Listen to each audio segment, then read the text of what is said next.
चुप रहने की ताकत को समझो। एक बार गौतम बुद्ध अपने शिष्यों के साथ विभिन्न गांवों में उपदेश देने के लिए यात्रा कर रहे थे। रास्ते में वे एक ऐसे गांव पहुंचे जहां के लोग उनके खिलाफ थे। वहां के कुछ प्रभावशाली व्यक्तियों ने लोगों को बुद्ध के बारे में नफरत भरी बातें सिखाई थीं। जब बुद्ध और उनके शिष्य गांव के बीच पहुंचे तो वहां के लोग इकट्ठा हो गए। जैसे ही बुद्ध ने वहां कदम रखा, गांव वालों ने गाली गलौज शुरू कर दी। कुछ ने पत्थर उठाए, लेकिन उन्हें फेंकने की हिम्मत नहीं हुई। कुछ लोग चिल्ला चिल्लाकर बुद्ध का अपमान करने लगे। शिष्य यह सब देखकर बहुत परेशान हो गए, लेकिन बुद्ध शांत और मुस्कुराते हुए खड़े रहे, जैसे कुछ हुआ ही न हो। गांव वालों के अपमान भरे शब्द खत्म होने का नाम नहीं ले रहे थे।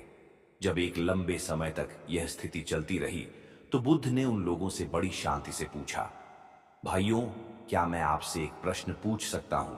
उनके शांत स्वर और मुस्कान ने लोगों को थोड़ा चौंका दिया। उनमें से एक ने गुस्से में कहा, क्या सवाल पूछना है? पूछो। बुद्ध ने कहा, अगर कोई व्यक्ति आपको एक उपहार देना चाहे और आप उसे स्वीकार न करें तो वह उपहार किसका रहेगा? ये सुनकर भीड़ में सन्नाटा छा गया। कुछ लोग सोच में पड़ गए। तभी एक व्यक्ति बोला, अगर हम उपहार स्वीकार न करें तो वह उसी का रहेगा जिसने उसे दिया है। बुद्ध ने मुस्कुराते हुए कहा, बिल्कुल सही।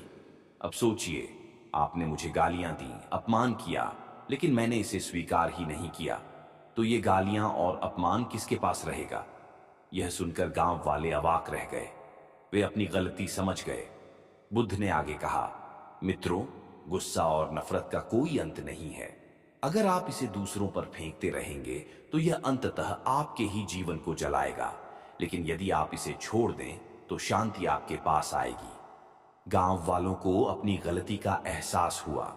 उन्होंने बुद्ध से माफी मांगी और उनसे शिक्षा लेने का अनुरोध किया।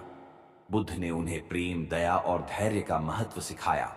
उन्होंने कहा, हमेशा याद रखें, चुप रहना कमजोरी नहीं है, यह आत्मनियंत्रण और विवेक का प्रतीक है। अपनी ऊर्जा गुस्से में बर्बाद करने के बजाय शांति और सद्भावना के लिए उपयोग करें। गांव वालों ने उनके चरणों में प्रणाम किया और उस दिन से बुद्ध के अनुयायी बन गए। इस कहानी से हमें यह सीखने को मिलता है कि चुप रहकर और संयम से काम लेना हमारी सबसे बड़ी ताकत हो सकती है। अपमान या गुस्से का जवाब न देकर हम खुद को और दूसरों को शांति का रास्ता दिखा सकते हैं।